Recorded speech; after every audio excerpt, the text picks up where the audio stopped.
بدکاریوں کے دفتر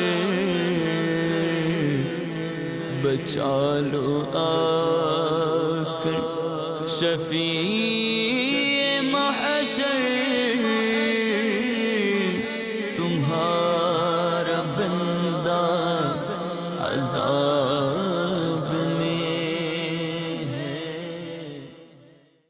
الحمدللہ رب العالمین، والصلاة والسلام علی سید المرسلین، اما بعد فاعوذ باللہ من الشیطان الرجیم، بسم اللہ الرحمن الرحیم۔ الصلاة والسلام علیک یا رسول اللہ وعلی آلک واصحابک یا حبیب اللہ۔ الصلاة والسلام علیک یا نبی اللہ وعلی آلک واصحابک یا نور اللہ۔ فرمان مصطفیٰ صلی اللہ تعالی علیہ وآلہ وسلم ہے، جس نے مجھ پر 10 مرتبہ صبح اور 10 مرتبہ شام درود پاک پڑھا، اسے قیامت کے دن میری شفاعت ملے گی۔ صلو علی الحبیب صلی اللہ تعالی علی محمد صلی اللہ تعالی علیہ وسلم۔ میٹھے میٹھے اسلام بھائیوں، مدنی چینل کے ناظرین، سلسلہ غضب الہی عز و جل میں آج کا عنوان ہے نیکی کی دعوت نہ دینا۔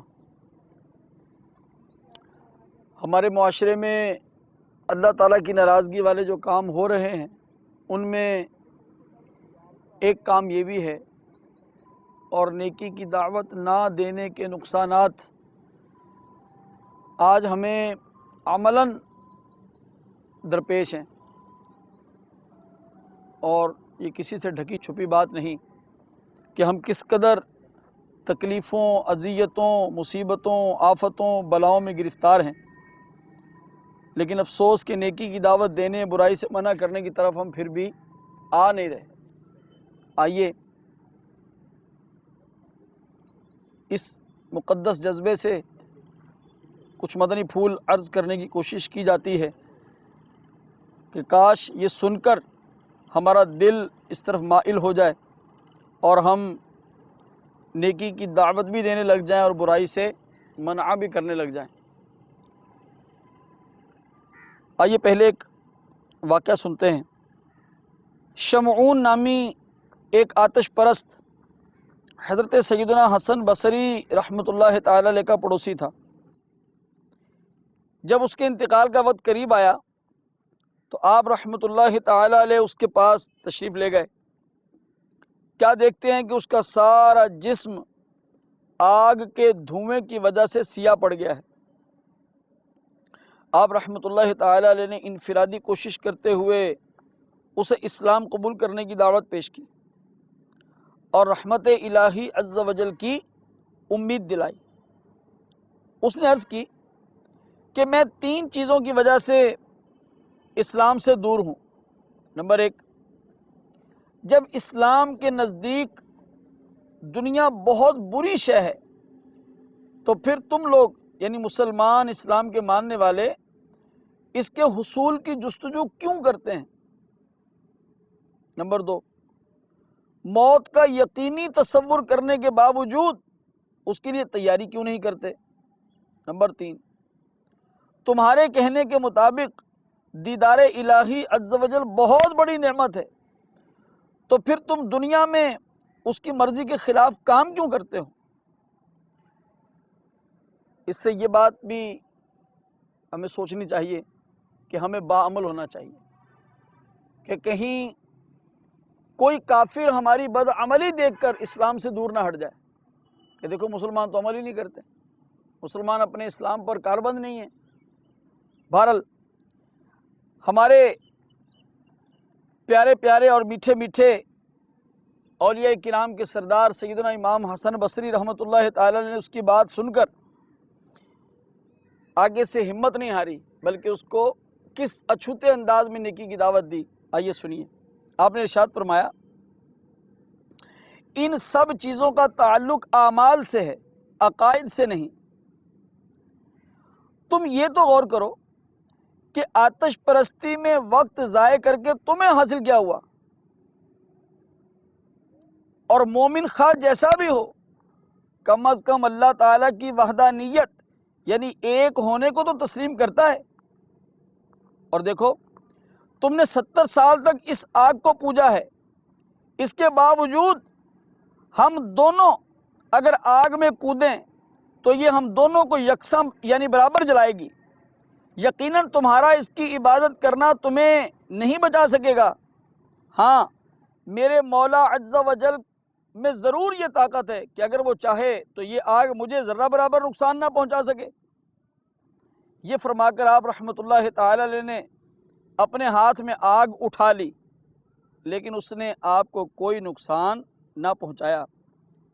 یہ دیکھ کر شمعون بڑا متاثر ہوا، مگر اداس ہو کر کہنے لگا میں 70 سال تک آتش پرستی میں مبتلا رہا، اب آخری وقت میں کیا مسلمان ہوں گا؟ لیکن آپ رحمۃ اللہ تعالی علیہ نے اس پر انفرادی کوشش جاری رکھی۔ آخر کار اس نے عرض کی میں اس شرط پر مسلمان ہو سکتا ہوں کہ آپ مجھے یہ عہد نامہ لکھ کر دیں کہ میرے مسلمان ہو جانے کے بعد اللہ تعالیٰ میرے تمام گناہوں کی بخشش فرما دے گا۔ آپ رحمۃ اللہ تعالی علیہ نے اسی مضمون کا عہد نامہ لکھا، اس کے حوالے کر دیا، لیکن اس نے کہا اس پر عادل لوگوں کی گواہی بھی درج کروائیے۔ آپ رحمۃ اللہ تعالی علیہ نے اس کا یہ مطالبہ بھی پورا کر دیا۔ اس کے بعد وہ مسلمان ہو گیا، اور اس نے وصیت کی کہ میرے مرنے کے بعد مجھے جناب حسن بصری رحمۃ اللہ تعالی علیہ خود غسل دے کر یہ عہد نامہ میرے ہاتھ میں تھما دیں تاکہ میدان محشر میں میرے مومن ہونے کا ثبوت بن سکے۔ یہ وصیت کرنے کے بعد اس نے کلمہ شہادت پڑھا اور اس کی روح قفس عنصری سے پرواز کر گئی۔ آپ رحمۃ اللہ تعالی علیہ نے اس کی وصیت پوری کی۔ اسی رات آپ رحمۃ اللہ تعالی علیہ نے خواب میں دیکھا وہ بہت قیمتی لباس اور نقش و نگار سے مزین تاج پہنے جنت کی سیر میں مصروف ہے۔ آپ رحمۃ اللہ تعالی علیہ نے پوچھا تجھ پر کیا گزری؟ اس نے عرض کی خدا عز و جل نے میری مغفرت فرما دی اور مجھے ایسے ایسے انعامات سے نوازا کہ میں بتا نہیں سکتا، لہٰذا اب آپ رحمۃ اللہ تعالی علیہ پر کوئی بار کوئی بوجھ نہیں، اور یہ عہد نامہ واپس لے لیجئے کیونکہ اب مجھے اس کی حاجت نہیں۔ جب آپ بیدار ہوئے تو وہ عہد نامہ آپ رحمۃ اللہ تعالی علیہ کے ہاتھ میں موجود تھا۔ آپ رحمۃ اللہ تعالی علیہ نے اس کامیابی پر اللہ تعالیٰ کا شکر ادا کیا۔ اللہ تعالیٰ کی ان پر رحمت ہو اور ان کے صدقے ہماری بے حساب مغفرت ہو، آمین بجاہ النبی الامین صلی اللہ تعالی علیہ وسلم۔ زمانے بھر میں مچا دیں گے دھوم سنت کی انشاءاللہ عز و جل۔ زمانے بھر میں مچا دھوم سنت کی، اگر کرم نے تیرے ساتھ دے دیا یا رب، اگر کرم نے تیرے ساتھ دے دیا یا رب۔ صلو علی الحبیب صلی اللہ تعالی علی محمد صلی اللہ تعالی علیہ وسلم۔ میٹھے میٹھے اسلام بھائی اور مدنی چینل کے ناظرین، اس حکایت اس واقعہ سے ہمیں یہ سیکھنے کو ملا کہ مسلمان کو ایسا ہونا چاہیے کہ وہ کافر پر بھی انفرادی کوشش کرے، وہ کافر کو بھی نیکی کی دعوت دے، وہ کافر کو بھی مسلمان کرنے کی کوشش کرے۔ مگر افسوس آج ہم نے کسی کو تو نیکی کی دعوت کیا دینی، خود نیکی نہیں کرتے، اور جو خود نیکیاں کرتے ہیں، جو خود نمازیں پڑھتے ہیں، جو خود روزے رکھتے ہیں، جو خود اپنے آپ کو آخرت کی فکر سے مالا مال کیے ہوئے ہیں، ان میں سے بھی ایک تعداد ہے جو کسی کو برائی کرتا دیکھتی ہے لیکن منع نہیں کرتی، جو کسی کو گناہ کرتے دیکھتی ہے لیکن منع نہیں کرتی۔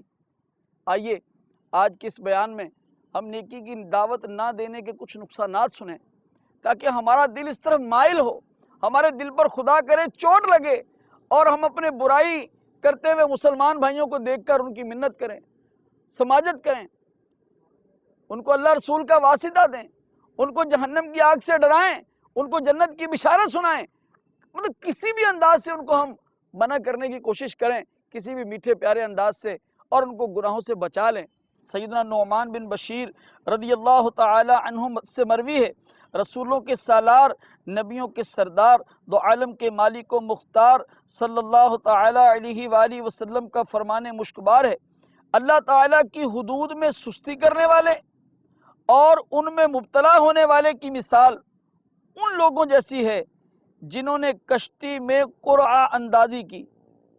کیا کیا کشتی میں؟ قرعہ اندازی کی۔ تو بعض کے حصے میں نیچے والا حصہ آیا، بعض کے حصے میں اوپر والا، اور بعض کے حصے میں درمیان والا۔ اب نیچے والوں کو پانی کے لیے اوپر والوں کے پاس جانا ہوتا تھا، تو انہوں نے اسے زحمت شمار کرتے ہوئے کیا کیا کہ اپنی کلہاڑی لی اور کشتی کے نچلے حصے میں ایک شخص سوراخ کرنے لگا۔ اوپر والے لوگ اس کے پاس آئے اور کہا تجھے کیا ہو گیا ہے؟ کہنے لگا کہ تمہیں میری وجہ سے تکلیف ہوتی تھی اور پانی کے بغیر گزارا نہیں، میں اس لیے سوراخ کر رہا ہوں کہ پانی قریب ہو جائے گا، اور تمہیں جو میری وجہ سے تکلیف تھی، میں اوپر بار بار جاتا تھا، تمہیں بھی تکلیف نہیں ہوگی، مجھے بھی سکون ہو جائے گا، اس لیے میں اپنے حصے میں سوراخ کر رہا ہوں۔ کون سے حصے میں سوراخ کر رہا ہے؟ جو حصہ پانی کے ساتھ ملا ہوا ہے۔ اب اس حصے میں سوراخ ہو گیا، پانی اندر آ جائے گا، سب ڈوب جائیں گے۔ تو میرے آقا صلی اللہ تعالی علیہ وسلم نے ارشاد فرمایا، اب اگر انہوں نے اس کا ہاتھ پکڑ لیا تو اسے بچا لیا تو خود بھی بچ جائیں گے، اور اگر اسے چھوڑے رکھا تو اسے بھی ہلاک کریں گے، اپنی جانوں کو بھی ہلاک کر دیں گے۔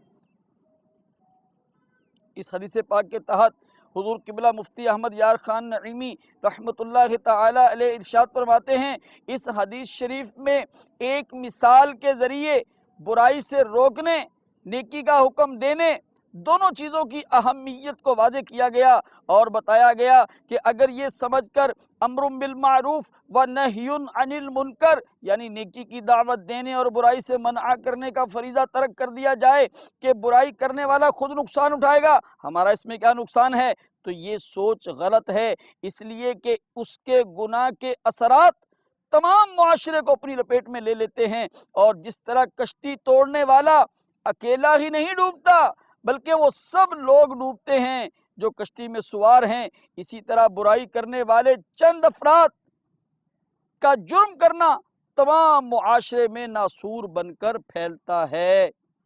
میٹھے میٹھے اسلامی بھائیوں، یا شیخ اپنی اپنی دیکھ کے تحت صرف اپنی اصلاح کی فکر میں لگے رہنے کے بجائے دوسروں کی درستی کی طرف بھی توجہ دینی چاہیے، کیونکہ کثیر گناہ ایسے ہیں جن کا نقصان دوسروں کو بھی پہنچتا ہے۔ مثلا اگر کوئی شخص چوری کا گناہ کرے تو اس شخص کو بھی نقصان ہوگا جس کی چیز چرائی گئی۔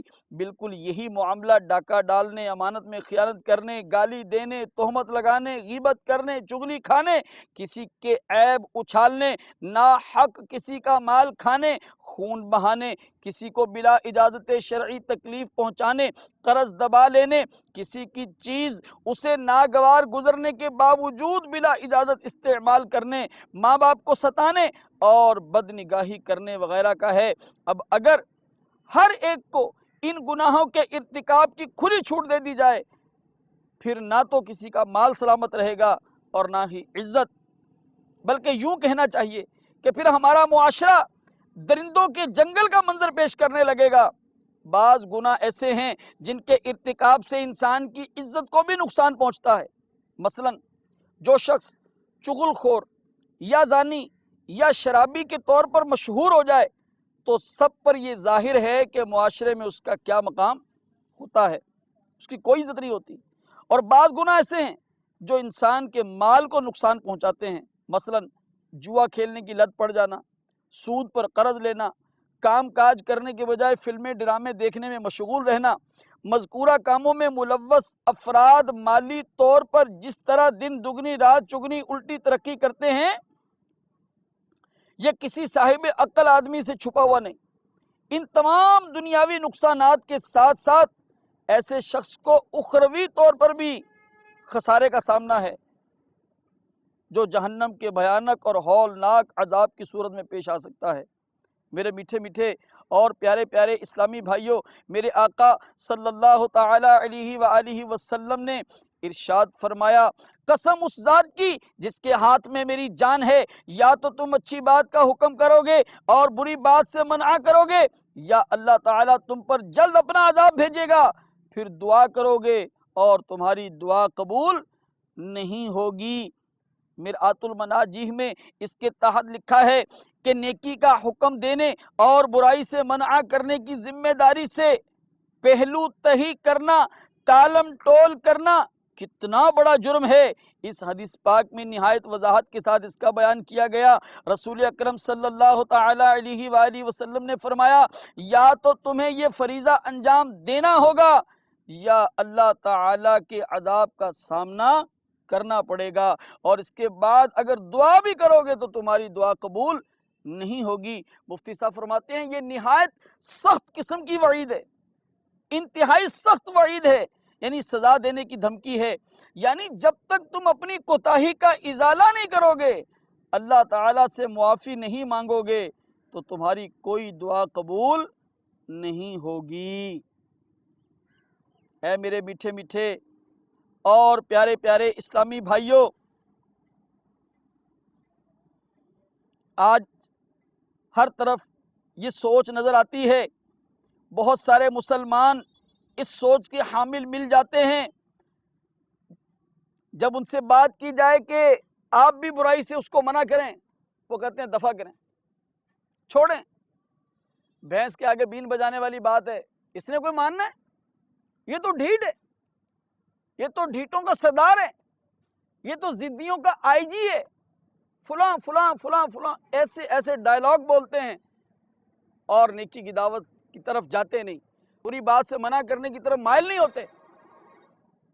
آئیے سنیے، اللہ تبارک و تعالی قرآن پاک میں ارشاد فرماتا ہے، پارہ 9 سورۃ الانفال آیت نمبر 25، وَاتَّقُوا فِتْنَةً لَا تُصِيبَنَّ الَّذِينَ ظَلَمُوا مِنكُمْ خَاصَّةً وَاعْلَمُوا أَنَّ اللَّهَ شَدِيدُ الْعِقَابِ۔ اور اس فتنے سے ڈرتے رہو جو ہرگز تم میں خاص ظالموں ہی کو نہ پہنچے گا، اور جان لو اللہ تعالیٰ کا عذاب سخت ہے۔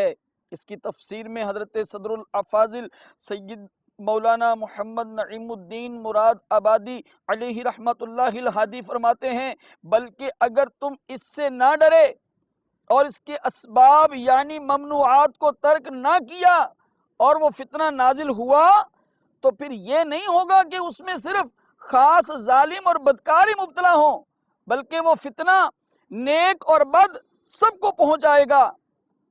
حضرت ابن عباس رضی اللہ تعالی عنہما نے فرمایا، اللہ تعالیٰ نے مومنین کو حکم فرمایا کہ وہ اپنے درمیان ممنوعات نہ ہونے دیں، اپنے درمیان ممنوعات یعنی جو چیزیں منع ہیں، جو باتیں منع کی گئی ہیں، ان کو اپنے اندر نہ ہونے دیں، حتی المقدور اپنے بس اور اختیار کے مطابق برائیوں کو روکیں اور گناہ کرنے والوں کو گناہ سے منع کریں۔ اگر انہوں نے ایسا نہ کیا تو عذاب ان سب کو عام ہوگا، خطا کار اور غیر خطا کار سب کو پہنچے گا۔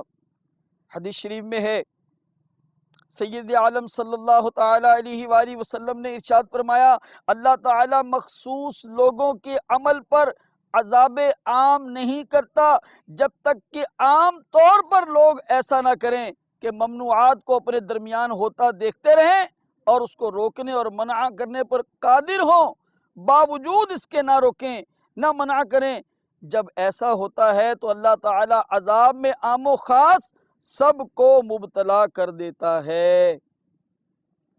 ابو داود شریف کی حدیث میں ہے، جو شخص کسی قوم میں سرگرم معاصی ہو یعنی نافرمانیوں میں مبتلا ہو اور وہ لوگ باوجود قدرت اس کو نہ روکیں تو اللہ تعالیٰ مرنے سے پہلے انہیں عذاب میں مبتلا کرتا ہے۔ میٹھے میٹھے اسلامی بھائیوں، اس سے معلوم ہوا کہ جو قوم نہی عن المنکر یعنی برائی سے منع کرنا چھوڑ دیتی ہے اور لوگوں کو گناہوں سے نہیں روکتی، وہ اپنے اس ترک فرض کی شامت میں مبتلا عذاب ہو جاتی ہے۔ میٹھے میٹھے اسلامی بھائیوں، فی زمانہ مسلمانوں کی ایک بھاری تعداد روحانیوں، جسمانی اور سماجی و معاشی وغیرہ طرح طرح کی پریشانیوں کا شکار ہے۔ کہیں نیکی کی دعوت کے ترک کے سبب تو یہ حال نہیں ہو رہا، آپ خود پرہیزگار اور نیکوکار ہی صحیح مگر دوسروں کو نیکی کی دعوت نہیں دیتے اور باوجود قدرت گناہوں سے نہیں روکتے۔ عام مسلمانوں بلکہ اپنے گھر والوں کو برائیوں میں مبتلا دیکھ کر جی میں کڑھتے تک نہیں۔ تو اس حدیث مبارکہ کو بار بار سنیے، خود کو عذاب الہی سے ڈرا کر نیکی کی دعوت دینے، برائی سے منع کرنے پر کمر بستہ ہو جائیے۔ چنانچہ سرکار مکہ مکرمہ سلطان مدینہ منورہ صلی اللہ تعالی علیہ وآلہ وسلم کا فرمان عبرت نشان ہے، اللہ تعالی نے حضرت جبرائیل علیہ السلام کو حکم فرمایا، فلاں شہر کو اس کے رہنے والوں سمیت زیر و زبر کر دو۔ حضرت جبرائیل علیہ السلام نے عرض کی، یا رب عز و جل، ان لوگوں میں تیرا ایک فلاں نیک بندہ بھی ہے اور ایسا نیک بندہ ہے جس نے پلک جھپکنے کی مقدار بھی تیری نافرمانی نہیں کی۔ اللہ تعالیٰ نے ارشاد فرمایا، شہر ان پر الٹ دو۔ کیوں؟ اس لیے کہ اس کا چہرہ میری نافرمانیاں دیکھ کر کبھی متغیر یعنی تبدیل نہیں ہوا۔ الامان والحفیظ، الامان والحفیظ۔ حضرت سیدنا مفتی احمد یار خان نعیمی رحمت اللہ تعالی علیہ اس حدیث پاک کے تحت فرماتے ہیں کہ اس حدیث پاک سے واضح ہوتا ہے، جہاں اعمال صالحہ یعنی نیکیوں سے تعلق اور برائیوں سے پرہیز ضروری ہے، وہاں دین و ملت کے خلاف سازشوں، مسلمانوں پر ظلم و ستم، نیز معاشرتی بگاڑ کی وجہ سے پریشان ہونا بھی ایمان کا تقاضا ہے۔ جو لوگ اللہ تعالیٰ کی رضا جوئی کی خاطر معاشرتی برائیوں کے ازالے یعنی خاتمے کے لیے کوشاں نہیں رہتے اور عدم طاقت کی صورت میں یعنی قوت نہ ہونے کی صورت میں اس پر پریشان بھی نہیں ہوتے، ان کا تقویٰ کس کام کا؟ لہذا اپنی اصلاح اور عبادت خداوندی عز و جل میں مشغولیت کے ساتھ ساتھ ملک و ملت اور مسلمانان عالم کی زبوں حالی کے خاتمے اور معاشرے کو غیر شرعی حرکات و سکنات سے پاک کرنے کے لیے کوشاں رہنا ہم سب کی ذمہ داری ہے۔ حضرت سیدنا یوشع بن نون علیہ السلام پر اللہ تعالیٰ نے وحی بھیجی کہ آپ کی قوم کے 1,00,000 آدمی عذاب سے ہلاک کیے جائیں گے، جن میں 40,000 نیک ہیں اور 60,000 بد۔ آپ علیہ السلام نے عرض کی، یا اللہ عز و جل، بد کرداروں کی ہلاکت کی وجہ تو ظاہر ہے، لیکن نیک لوگوں کو کیوں ہلاک کیا جا رہا ہے؟ ارشاد فرمایا، یہ نیک لوگ بھی ان بد کرداروں کے ساتھ کھاتے پیتے ہیں، میری نافرمانیاں اور گناہ دیکھ کر بھی کبھی ان کے چہروں پر ناگواری کا اثر تک نہیں آتا۔ میٹھے اسلامی بھائیوں، جب ہمارا حال یہ ہو جائے کہ سود کھانے والوں کے ساتھ ہماری دوستی ہو، رشوت لینے والوں کے ساتھ ہماری دوستی ہو، لیکن ان کو منع کرنے کا ہمارا ذہن نہ بنے، وہ اچھے سے ہوٹل میں ہماری دعوت کریں ہم چلے جائیں، وہ اچھے سے ہوٹل میں ہمیں چائے پلائیں ہم چلے جائیں، یہ کیا دوستی ہے؟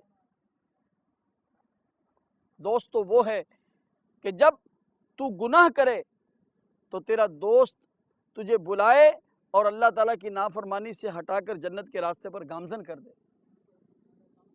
آئیے دعوت اسلامی کے ساتھ مل کر نیکی کی دعوت دیجئے، برائی سے منع کیجئے۔ انشاءاللہ عز و جل اگر ہم نیکی کی دعوت دینے اور برائی سے منع کرنے میں شامل ہو گئے اور اس میں کوشش کرنے لگ گئے تو انشاءاللہ عز و جل ہمارا معاشرہ نیکیوں والا ہوتا جائے گا، برائیوں سے پاک ہوتا چلا جائے گا۔ انشاءاللہ عز و جل اللہ تعالیٰ کے فرما برداروں میں اضافہ ہو جائے گا، اور پھر سارے معاشرے کی اصلاح ہم نہ بھی کر سکے، کم از کم کوشش کرنے والوں میں شامل تو ہوں گے۔ اور جو کوشش کرنے والوں میں شامل ہوگا، کیا وہ اللہ تعالیٰ کی بارگاہ سے اجر نہیں دیا جائے گا؟ کیا وہ مالک کے پسندیدہ بندوں میں شامل نہیں ہوگا؟ اللہ تعالیٰ مجھے اور آپ کو برائی سے منع کرنے والا بنا دے، آمین بجاہ النبی الامین صلی اللہ تعالی علیہ وسلم۔ صلو علی الحبیب صلی اللہ تعالی علی محمد۔ خدائے قہار ہے غضب پر کھلے ہیں بدکاریوں کے دفتر، بچا لو آ کر شفیع محشر، تمہارا بندہ عذاب